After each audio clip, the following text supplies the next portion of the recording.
DJ Om Shankar recording by हरभिंडा DJ वाला छै पिक फ्लाइट गे डीजे वाला छै पिक फ्लाइट गे छोरी फोड़ देबो दुनू हेडलाइट गे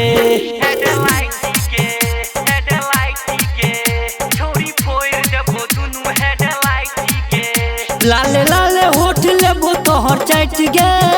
छोरी फोड़ देबो दुनू हेडलाइट गे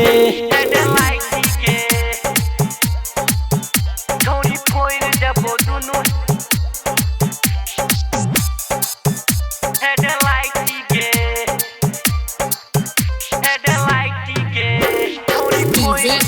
ओम शंकर हरभिंडा कौन बेचलीला तो ठोक देबो कीला पूरा जवानिया के कह देबो ढीला कर बेचलीला तो ठोक देबो कीला पूरा जवानिया के कह देबो ढीला बैर देबो तोरा चोलिए पलट गे बैर देबो तोरा चोलिए पलट गे छोरी फोड़ देबो दुनू हेडलाइट गे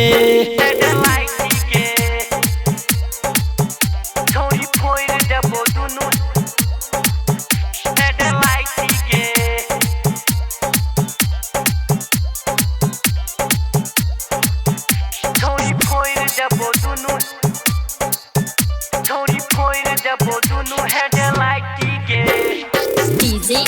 ओम शंकर हरभिंडा चढ़ल जवानी कनियो ने बचतो आगा पीछा सब टी छौरा सब नचतो चढ़ल जवानी कनियो ने बचतो आगा पीछा सब टी छौरा सब नचतो सनी दिल खुश ले तो होट चट गे सनी दिल खुश ले तो होट चट गे छोरी फोड़ देबो दुनू हेडलाइट गे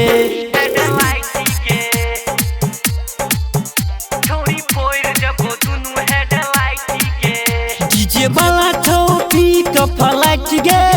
छोरी फोड़ देबो दुनू हेडलाइट गे गई छोरी सब बच करिया।